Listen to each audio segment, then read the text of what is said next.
मैं पहली एक बच्ची हूँ पूरे वर्ल्ड में जिनका पेंटिंग उनके कैलेंडर के कवर पेज पे सिलेक्ट हुआ। तब मैं स्कूल से घर आई, उन्होंने मुझे कहा कि ऐसे तुम्हारा कैलेंडर में निकला है, तो मैं तो खुद बहुत शॉक हो गई। हमेशा पढ़ाई करने में अच्छा नहीं लगता, तो उसके लिए थोड़ा सा पेंटिंग कर लेती हूँ। एक बार एग्जीबिशन किया था, उसमें मेरे कुछ पेंटिंग्स बिके थे और उसमें मैंने मोर देन 25,000 डोनेट भी किया था लोगों के लिए। वाइट जितना लगा लो वो दिख ही जाता है, तो वो पूरा फिर से शुरुआत करना पड़ता है। तो मैं कोशिश करती हूँ कि ना हो गलती, पर गलती तो हो ही जाता है। नमस्कार दोस्तों, मैं ज्योति कार्की और आप देख रहे हैं जिंदगी विद ज्योति। आज का एपिसोड बेहद खास है क्योंकि आज हमारे साथ मौजूद हैं एक ऐसी प्रतिभाशाली युवा कलाकार जिनकी कला ने न सिर्फ भारत बल्कि पूरी दुनिया में अपनी पहचान बना ली है। आज हमारे साथ है नोएडा की 14 साल की दीपशिका, जिन्होंने अपनी कला के जरिए अंतरिक्ष की दुनिया को एक नया आयाम दे दिया है। इनकी असाधारण प्रतिभा का अंदाजा इसी से लगाया जा सकता है कि इनकी जो पेंटिंग है खुद नासा ने 3 बार चुनी है। साल 2022 में नासा द्वारा आयोजित पेंटिंग प्रतियोगिता में दीपशिका ने दुनिया भर से पहला जो स्थान है वो हासिल किया था। 33 देशों के 700 प्रतिभागियों ने इसमें हिस्सा लिया था, जिनमें दीपशिका ने भारत का झंडा जो है वहां पे गाड़ा है। आज जिंदगी विद ज्योति में हम जानेंगे कि कैसे एक छोटी सी बच्ची ने अपनी कल्पना और रचनात्मक जो उसकी सोच है उसको पूरे देश के सामने लेकर आई और विश्व में भारत का नाम रोशन किया। तो चलिए मिलते हैं दीपशिका से और जानते हैं उनकी इस अद्भुत कला के बारे में, उन्हीं की जुबानी, और जो भी उनका जो सफर है इसको लेकर उसके बारे में भी हम उनसे बात करेंगे। सबसे पहले दीपशिका, हमारे इस खास प्रोग्राम में आने का आपका बहुत बहुत धन्यवाद आने के लिए, और आपकी जो पेंटिंग है जो नासा में लगातार सेलेक्ट हो रही है उसके लिए आपको बहुत बहुत शुभकामनाएं। और जैसे दीपशिका तुम सिर्फ अभी छोटी सी उम्र की हो, 10th क्लास में पढ़ती हो, तो मैं जानना चाहूँगी कि तुम्हारा जो ये पेंटिंग का जो सफ़र था वो कैसे शुरू हुआ और कब आपको आया कि मुझे पेंटिंग करनी चाहिए? मैं छोटी थी, बहुत छोटी थी, मतलब मैं 5 इयर्स की थी। तब से मुझे बहुत शौक था कि मुझे पेंटिंग करना है। ऐसे घर पे पेपर्स पड़े रहते थे तो मैं उसी को ही उठा के उसमें कुछ भी बनाती रहती थी। तो मेरे मम्मी पापा दोनों ने देखा तो उन्होंने कहा कि अच्छा ठीक है मुझे करना है। तो फिर उन्होंने मुझे अच्छे कलर्स लाके दिए, प्रॉपर शीट्स लाके दिए, तो मैं उस पर बनाना शुरू किया। मम्मा मुझे पेंटिंग्स बना के देती कि चलो इसमें ऐसे कलर करो, बाहर ना निकले कलर, तो वैसे करती थी। ऐसे करते करते मुझे इंटरेस्ट ग्रो हुआ। फिर पापा मेरे बहुत सारे कॉम्पिटिशन्स लाते थे, तो मेरा नासा वाला एक बार कंपटीशन लाए तो मैंने कहा कि ठीक है चलिए ये भी बनाते हैं। मैंने अपने मम्मी का हेल्प लिया, पापा का हेल्प लिया और मैंने कंपटीशन में भेजा। तो उसमें ऐसा था कि जो कवर पेज होता है वो कैलेंडर था, तो उसमें कवर पेज हमेशा उनके कोई आर्टिस्ट बनाते हैं, वो एनिमेटर्स जो होते हैं, तो वो कंप्यूटर पे डिज़ाइन करके वो बनाते हैं। पर मैं एक पहली इंडियन हूँ, इनफैक्ट इंडियन नहीं, मैं पहली एक बच्ची हूँ पूरे वर्ल्ड में जिनका पेंटिंग उनके कैलेंडर के कवर पेज पे सिलेक्ट हुआ। तो ये देख के मुझे बहुत इनकरेज हुआ कि हाँ ऐसे बहुत अच्छा है, मुझे भी और करना है पेंटिंग। तो उसी के अगले साल मैंने फिर से दिया कंपटीशन में नासा में, उसमें भी मेरा फिर से पेंटिंग सिलेक्ट हो गया। एंड ये मैंने एक सीक्वेंस बनाया था पेंटिंग का। पहले साल में मैंने दिखाया था कि एक बच्ची है, उसकी एक मम्मी है, वो एस्ट्रोनॉट है, वो स्पेस में जा रही है और उसको अपने बच्चे के बारे में बहुत याद आएगा, तो वो अपने साथ अपने बच्ची का एक फोटो लेके जा रही है जिसपे लिखा है मिस यू माय डियर। और ये उनको मतलब नासा वालों को इतना पसंद आया कि उन्होंने मेरे पिक्चर का नाम ही मिस यू माय डियर रख दिया। और नेक्स्ट ईयर उसी की जो मम्मी है वो फिर से अर्थ पे वापस आ रही है, तो जो लड़की है वो अपने मम्मी को वेलकम कर रही है अर्थ में, एक फूल लेके खड़ी है और उसकी मम्मी भी उसको देख के हाई करी कि है मैं वापस आ रही हूँ, तो दोनों बहुत खुश है। और फिर से तीसरी साल मुझे मिला नासा से, तो उसमें मैंने दिखाया था कि वो बच्ची है, वो अभी सोलर सिस्टम में घूम रही है, उसको भी अब मन है कि वो भी एक एस्ट्रोनॉट बनेगी अपनी मम्मी के तरह। वो एक बाइनोकुलर है, वो और अपने जो प्लैनेट्स होते हैं उसको और करीबी से देख रही है और नॉलेज गेन कर रही है। तो ऐसे मैंने सीक्वेंस बना नासा में, मुझे इसलिए 3 बार पेंटिंग्स में अवार्ड्स मिले। जैसा कि आपने बताया कि 2019 में आपका कैलेंडर जो नासा का है उसमें आपका पेंटिंग लगा था, तो जब ये हुआ तो आपके पास आया होगा वो जो भी कैलेंडर है वो, तो उसके बाद आपके फैमिली में जो लोग थे उन्होंने कैसा मतलब रिएक्शन दिया? स्कूल में, क्योंकि आप छोटी रही होंगी काफ़ी, स्कूल में जो टीचर्स हैं, आपके जो क्लासमेट्स हैं, उनको देखकर मतलब कैसा रहा? फैमिली में क्या एक सपोर्ट रहा? मैं ये जब रिजल्ट निकला था तब मैं स्कूल में थी, तो मुझे पता नहीं कि मेरे पापा मम्मी ने उन्होंने ही देखा था, मैं स्कूल से घर आई, उन्होंने मुझे कहा कि ऐसे तुम्हारा कैलेंडर में निकला है। तो मैं तो खुद बहुत शॉक हो गई कि अरे ऐसे कैलेंडर, वो भी नासा, मतलब मैं तो अमेज थी कि मुझे 2 दिन तो विश्वास ही नहीं हो कि अच्छा ये हुआ है। और वो भी तो ऑब्वियसली बहुत ही खुश थे कि इतना बड़ा बात हो गया है। फिर मेरे स्कूल में सब मेरे दोस्तों को पता चला, टीचर्स को पता चला, तो उन्होंने भी मुझे बहुत शुभकामनाएं दिए, आशीर्वाद दिया। और इनफैक्ट मेरे प्रिंसिपल थे, उन्होंने तो स्पेशली मुझे अपने पास बुला के मुझे चॉकलेट्स दिया, मुझे बहुत ज़्यादा वेल विशेस दिए, बहुत मतलब बहुत प्यार किया था। तो ऐसे बहुत मुझे शुभकामनाएं मिली। फिर दूसरे साल भी सब मुझे ऐसे मिला, तो सबको उसमें भी बहुत खुश हुआ। तो ऐसे धीरे धीरे थे, तो सबको मतलब होता रहा, सब खुश होते गए। तो नासा तो समझो कि साइंस से जुड़ा हुआ है, तो अभी आप 10th क्लास में भी हैं, तो आपका जो ये रुझान था इसको लेकर, नासा को लेकर या साइंटिस्ट या एरोस्पेस के को लेकर, तो ये अभी भी है, या मतलब ये पेंटिंग के जरिए आप इसको किस तरीके से समझ पाती हैं? पेंटिंग बनाने के लिए मुझे बहुत रिसर्च करना पड़ता है कि अच्छा मैं ये दे सकती हूँ, वो दे सकती हूँ। उसके माध्यम से मुझे बहुत स्पेस के बारे में से रिसर्च करना पड़ता था कि अच्छा मैं ये प्लैनेट दे सकती हूँ, कौन अर्थ के पास प्लैनेट्स है। मैंने अपने मम्मी पापा दोनों से बहुत हेल्प से, उनको तो ज़्यादा पता है, तो उन्होंने मुझे, मैं जब छोटी थी मुझे इतना पता नहीं था, उन्होंने मुझे उसके लिए बहुत हेल्प किया। और इसलिए मुझे स्पेस के बारे में बहुत कुछ पता चला, साइंस में भी बहुत हेल्प हुआ इसीलिए। तो हाँ, इससे तो हेल्प हुआ था। तो अभी तो आप 10th में हैं और फिर आपको एग्ज़ाम है, बोर्ड एग्ज़ाम, तो ये पढ़ाई और आर्ट को कैसे मैनेज करती हैं? कौन ज़्यादा पसंद है आपको, पढ़ाई करना या पेंटिंग करना? पेंटिंग करना तो ऑब्वियसली मुझे अच्छा लगता है, बहुत अच्छा लगता है। अभी बोर्ड्स आने वाले हैं, तो पढ़ाई करते करते बहुत प्रेशर होता है मुझ पे कि पढ़ाई करना है, ये करना है। तो पढ़ाई के बीच बीच में ना थोड़ा सा वो रिफ्रेश टाइम होना ज़रूरत है कि थोड़ा सा माइंड फ्रेश हो जाए। बार बार हमेशा पढ़ाई करने में अच्छा नहीं लगता, तो उसके लिए थोड़ा सा पेंटिंग कर लेती हूँ, थोड़ा सा माइंड फ्रेश हो जाता है, अच्छा लगता है। वो पेंटिंग एक मेरा पसंद है, तो मैं उसको ऐसे फोर्सफुली नहीं करती हूँ, तो जब मन करता है तब करती हूँ, बैलेंस हो जाता है वैसे। तो पेंटिंग के साथ तो आप बैलेंस कर ही रही हैं, तो उसके साथ में जैसे पढ़ाई जब होती है तो घर वाले डांटते नहीं है कि अभी ड्राइंग मत करो और पढ़ाई करो, ऐसा कुछ? नहीं, कभी मुझे ऐसे कभी भी फोर्स नहीं आया कि पढ़ाई मत करो, पेंटिंग कर, मतलब पढ़ाई करो पेंटिंग मत करो, ऐसे कभी नहीं हुआ। इनफैक्ट वो मुझे खुद बोलते कि पेंटिंग करो, वो अच्छी बात है। वो उन्होंने मुझे बहुत सपोर्ट किया है, मतलब मटेरियल्स लाने से लेके कंपटीशन लाने तक सब कुछ उन्होंने ही किया है। मतलब मैं तो उनके अलावा कुछ भी नहीं हूँ, सभी वो ही करते हैं, मैं तो बस अपना थॉट को पेपर पे रखती हूँ। तो उन्होंने कभी मुझे ऐसे फोर्स नहीं किया। हाँ, अभी 10th है, अभी तो हाँ थोड़ा सा मुझे भी लगता है पढ़ाई में ज़्यादा फोकस देना ज़रूरी है, पर ऐसे जनरली कभी मुझे फोर्स नहीं किया। जैसे आप बताया आप लगातार मतलब ड्राइंग बना रही हैं, तो उसमें आप होता है वाटर कलर आप यूज़ करते हैं। अगर आप पेंसिल से कोई चीज़ ड्रॉ कर रहे हैं तो आप उसको इरेजर से मिटा सकते हैं ना, पर अगर हम वाटर कलर की बात करें तो आप एक बार जब ड्रॉ कर लेते हैं उसके बाद उसको मिटा नहीं सकते हैं। यू कैन यूज़ मतलब वाइट कलर आप यूज़ कर सकते हैं उसको थोड़ा सा छुपाने के लिए, पर इतना नहीं हो पाता। तो ऐसे ही आपकी कई गलतियाँ होती होंगी ज़िंदगी में, तो उसको कैसे ओवरकम करती हैं उस टाइम पर, और कैसे मतलब उस चीज़ को किस तरीके से लेते हैं? क्योंकि गलतियों से आप क्या सीखती हैं? मेरी गलतियों से, हाँ, पेंटिंग्स बनाने के टाइम तो बहुत गलतियां होते हैं। तो वाटर कलर एक ऐसा मीडियम है ना, उसको मिटाया ऐसे नहीं जाता है, वाइट जितना लगा लो वो दिख ही जाता है, तो वो पूरा फिर से शुरुआत करना पड़ता है। तो मैं कोशिश करती हूँ कि ना हो गलती, पर गलती तो हो ही जाता है। तो हाँ, ऐसे प्रैक्टिस भी होता रहता है कि हाँ ठीक है, एक बार गलती हो गई कोई बात नहीं, प्रैक्टिस हो गया, नेक्स्ट वाला और बेटर करने की कोशिश करूंगी। ऐसे स्कूल्स में भी बहुत होता है कि गलतियां हो जाते हैं, कोई एग्जाम खराब हो गया, ये खराब हो गया, तो उससे और मैं सोचती हूँ कि नहीं ठीक है, ये खराब हुआ कोई बात नहीं, इसके बाद वाला इसी से प्रैक्टिस करके और बेटर करना है। तो ऐसे मैं ओवरकम करने की कोशिश करती हूँ। बिल्कुल।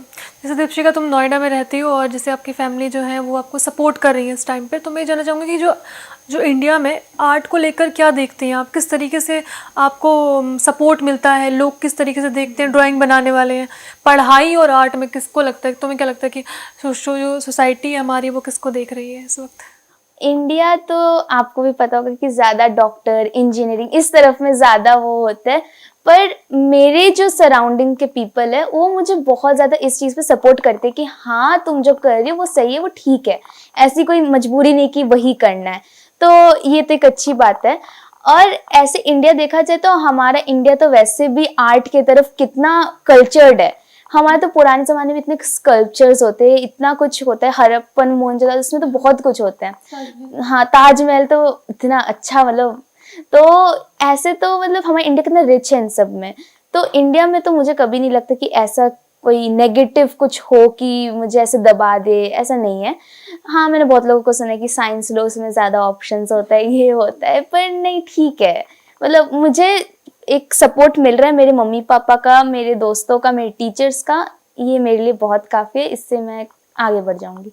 आप इतना अच्छा काम कर रही हैं और जैसे आप पॉजिटिव है इतने ज़्यादा, तो आपकी ज़िंदगी में कोई इंस्पिरेशन है, आपकी कोई ऐसी पेंटिंग हो या कोई ऐसा पेंटर हो जिसके बारे में, जिसको देख के आपको लगता है कि हाँ मतलब कुछ है पेंटिंग में? मतलब मेरी मम्मी, वो खुद बहुत अच्छा ड्राइंग करती है, वो उनसे मुझे बहुत इंस्पिरेशन मिलता है कि हाँ, वो बचपन से मुझे, वो उन्हीं के वजह से मुझे ड्राइंग अच्छे से समझ आया। वही मेरी इंस्पिरेशन है कि हाँ, इनके वजह से मुझे बहुत अच्छा हुआ है, मैंने बहुत इम्प्रूवमेंट किया है। ऐसे अगर पेंटर आपको बोल रहे हो तो ऐसे मुझे लियोनार्डो दा विंची बहुत पसंद है, पिकासो पसंद है, हुसैन है, बहुत सारे। उन सबके ड्राइंग स्टाइल्स इतने डिफरेंट है, किसी का एब्स्ट्रैक्ट है, कोई ऑयल बेस पे करता है। मुझे सबका, किसी का हम छोटा नहीं बोल सकते, सब अच्छे हैं अपने तरफ, अपने पर्सपेक्टिव से। तो मुझे सभी पसंद है, सब ठीक अच्छे हैं।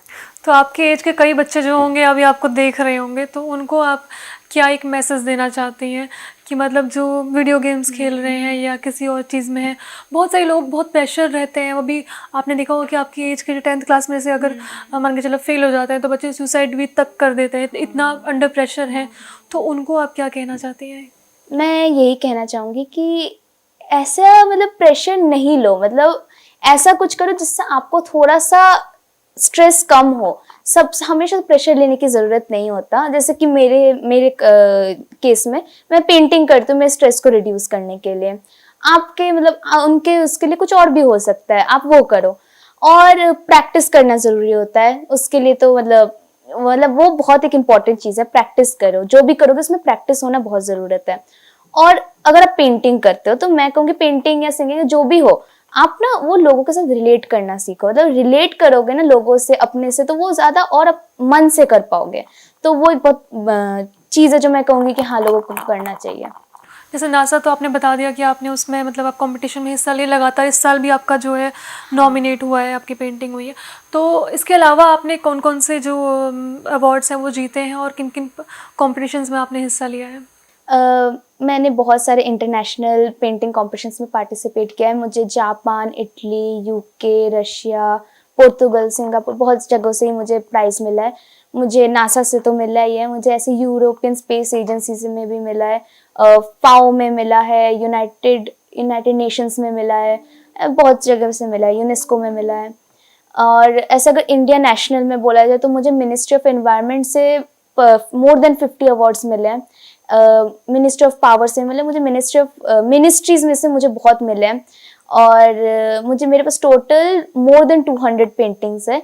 इसके अलावा मैंने अपने पेंटिंग्स को एक बार एग्जीबिशन किया था, उसमें मेरे कुछ पेंटिंग्स बिके थे और उसमें मैंने मोर देन 25,000 डोनेट भी किया था लोगों के लिए। अमेजिंग। तो ऐसी कोई एक पेंटिंग हो जिससे आपकी कोई यादें जुड़ी हो, कोई इमोशंस जुड़े हो, जो आपने कुछ सोच समझ के, ऐसा होता है ना, कोई आर्ट क्या होता है कि आर्ट होता है कि आप सोचते हैं कि आइडियाज होते हैं, क्रिएशन होता है, आप कैसे क्रिएट कर रहे हैं।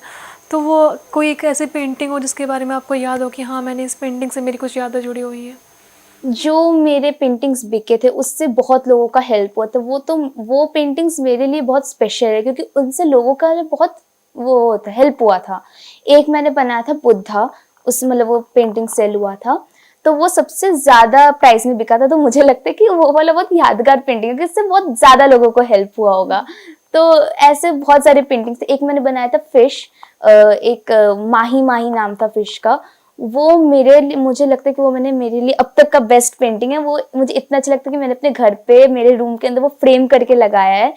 और ऐसे छोड़ के तो जो नासा का एक है, मुझे एक मिला था अवार्ड, जो फर्स्ट मेरे कवर पेज आया था, तो उस पे जो उधर के नासा के डायरेक्टर थे उन्होंने, और बाकी 12 और एस्ट्रोनॉट थे उस टाइम पे, उसमें सुनीता विलियम्स भी थी, उन्होंने खुद का सिग्नेचर करके, ऐसे और भी 12 एस्ट्रोनॉट्स थे, उनका खुद का सिग्नेचर मुझे एक पेपर पे करके, कॉन्ग्रेचुलेट करके मुझे वो भेजा था। और ऊपर से 2 बैच भी भेजे थे जो स्पेस से घूम के हमारे पास आया था। तो वो मेरे लिए बहुत यादगार है। तो ये जो कंपटीशन है इसमें पार्टिसिपेट जो करना होता है कैसे करना होता है और किस तरीके से इसका सिलेक्शन प्रोसीजर होता है? जो भी कॉम्पिटिशन्स आते हैं वो सब मेरे पापा मेरे के लिए लेके आते हैं, सब ऑनलाइन में वो उनको मिलता है। और कुछ कुछ होता है जो मुझे मेरे दोस्तों से मिलता है, कोई मुझे कितने टीचर्स बच्चे पार्टिसिपेट करते हैं इसमें? एक कंपटीशन में मोर देन 1000 लोग तो पार्टिसिपेट करते हैं All over the world? All over the world. और अगर नेशनल वाले में बोले तो नेशनल्स में बहुत जगह मैंने देखा है कि पहले स्कूल लेवल होता है, फिर स्टेट लेवल होता है, फिर नेशनल लेवल होता है। वो बहुत सारे स्टेप्स होते हैं, तो वो स्टेप्स को कर करके जाना पड़ता है। बेस में बोले तो नेशनल वगैरह में तो बहुत ही बच्चे आ जाते हैं, मोर देन 10,000 बहुत लोग आते हैं। तो उसमें से आपकी पेंटिंग सेलेक्ट हुई है 2 बार, नासा ने उसको कैलेंडर बनाया है। अभी भी आपकी नॉमिनेशन के लिए गई हुई है अभी? हाँ, अभी एक पेंटिंग है मेरा, ये नॉमिनेशन अभी चल रहा है। ये वाला पेंटिंग नासा में सिलेक्ट हुआ है। इस वाले में क्या हुआ है कि नासा ने जितने भी 10 इयर्स के जो भी 10 इयर्स विनर्स है सबका पेंटिंग में से शॉर्टलिस्ट किया है। तो लास्ट 10 इयर्स में मोर देन 250 पीपल सिलेक्ट हुए थे, प्राइज मिला था। तो उसमें से 24 लोगों को शॉर्टलिस्ट किया है, जिसमें से अभी पोल चल रहा है। तो उसमें 12 लोगों को इस साल के नेक्स्ट ईयर के कैलेंडर के लिए चूज करेंगे। तो उसमें से मेरा 2 पेंटिंग सिलेक्ट हुआ है, एक तो ये वाला है और एक दूसरा वाला है जो मिस यू माय डियर है, वो वाला है। तो अभी तो ये चल रहा है। तो जैसे आप पेंटिंग कर रही हैं लगातार, तो इनको आप, मैं चाहती हूँ बहुत मतलब इन फ्यूचर आप किस तरीके से देखते हैं अपनी पेंटिंग को, और एज एन आर्टिस्ट तो अपने आप को कहाँ देखना चाहती हैं? फ्यूचर में बोला जाए तो अगर मुझे पेंटिंग मतलब इस इंडस्ट्री में अगर मुझे अपॉर्चुनिटी मिलता है तो मैं, हाँ ऑब्वियसली मैं इसी में आगे बढ़ना चाहूँगी। ऐसे अभी तो मैंने वैसा प्रॉपरली कुछ सोचा नहीं कि हाँ मुझे इसी में ही करना है, ऐसे मैंने नहीं सोचा। अभी 10th है, 10th दो वो पहले ज़्यादा इम्पोर्टेंट है। दीपशिका, जैसे कि आपने बताया कंपटीशन, नासा का जो कंपटीशन उसमें आप पार्टिसिपेट करती हैं, तो ऐसे बड़े लेवल के वर्ल्ड वाइड जो कंपटीशन चल रहा है, बहुत सारे बच्चे इसमें पार्टिसिपेट करते हैं, तो कितना प्रेशर क्रिएट होता है आपके ऊपर और किस तरीके से आपका जो प्रिपरेशन होती है वो होती है? प्रेशर बोला जाए तो प्रेशर बहुत ही है, पर सपोर्ट की वजह से वो थोड़ा सा कम हो जाता है कि ठीक है सबका सपोर्ट मिल रहा है। और प्रिपरेशन मेरा बहुत बहुत यूनिक टाइप का है, आप कह सकते हो। तो पहले तो मैं खुद सोचती हूँ, खुद रिसर्च करती हूँ कि हाँ इस थीम के ऊपर मतलब जो टॉपिक मिलता है उस थीम के ऊपर मुझे ये इंक्लूड करना चाहिए। जो भी मैं इंक्लूड कर सकती हूँ वो तो पहले मैं एक पेपर में लिख लेती हूँ कि हाँ ये कर सकती हूँ, ये कर सकती हूँ, ये कर सकती हूँ। फिर मैं वो अपने पापा को दिखाती हूँ, अपने मम्मी को दिखाती हूँ, हम सब मिलकर बैठते हैं कि हाँ ये इंक्लूड करना मस्ट है कि इस टॉपिक पे ये सबसे अच्छा जा रहा है, ये करो, ये मत दो, वो मत दो, क्योंकि 1-2 घंटे के कॉम्पिटिशन में हम सब कुछ तो इंक्लूड नहीं कर सकते, उसका टाइम लिमिट होता है। तो पहले तो हम वो कर लेते हैं, फिर से मेरी ड्यूटी आती है कि मुझे भी सेट करने की, मुझे कैसे उस चीज़ को प्रेजेंट करना है एज अ पेंटिंग, और मुझे वो उस थीम में कैसे सेट करना है, सब चीज़ को कैसे अरेंज करना है। तो मैं वो सोचती हूँ। फिर मेरी मम्मी भी मुझे उस चीज़ में मेरी मम्मी मुझे बहुत हेल्प करती हैं।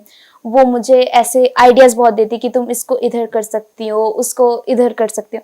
तो ऐसे बहुत आइडियाज़ देते। मेरे पापा, उनको नॉलेज है बहुत चीज़ों में, तो वो मुझे यूनिक आइडियाज़ देते कि तुम इसको ऐड करो, ये कोई नहीं करेगा, ये वो करो। तो उसमें भी थोड़ा सा हेल्प मिल जाता है कि हाँ चलिए ये हो जाता है। और फिर ऐसे सब कुछ हो जाने के बाद मैं एक प्रॉपर फिर पेंटिंग बनाती हूँ कि हाँ ये मैंने सोचा है, इसको मैं अब एक अच्छे से पेंटिंग को बनाती हूँ। जब बनाना हो जाता है तब कलर्स की प्रॉब्लम आती है कि इधर कोई कलर की गड़बड़ी हो गई कि नहीं, ये वाले में जगह अगर ये देते ज़्यादा मीनिंगफुल लगता है, या फिर इसमें ये कलर ज़्यादा सूट नहीं कर रहा, थोड़ा सा ब्राइट कलर देना चाहिए, वैसे थोड़ा सा डार्क कलर देना चाहिए। तो वैसे हम ऐसे मुझे एक पेंटिंग को बहुत बार बनाना पड़ता है, फिर वो परफेक्ट एक पेंटिंग बनता है।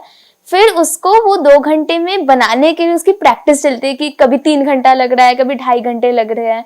तो वो एक टाइम लिमिट में भी लाना है। तो पेंटिंग बनाने में तो मतलब वो एक प्रेजेंट करने में बहुत पीछे वो रहता है कि ये करना होता है, वो करना होता है। फिर जाने के लिए, उधर तक पहुंचने के लिए मेरे पापा मुझे हेल्प करते कि मुझे ड्राइव करके लेके जाते। उधर मेरी मम्मी रहती है, मुझे कहती है कि अच्छा ये भी कर सकती हूँ, उधर कर सकती हूँ।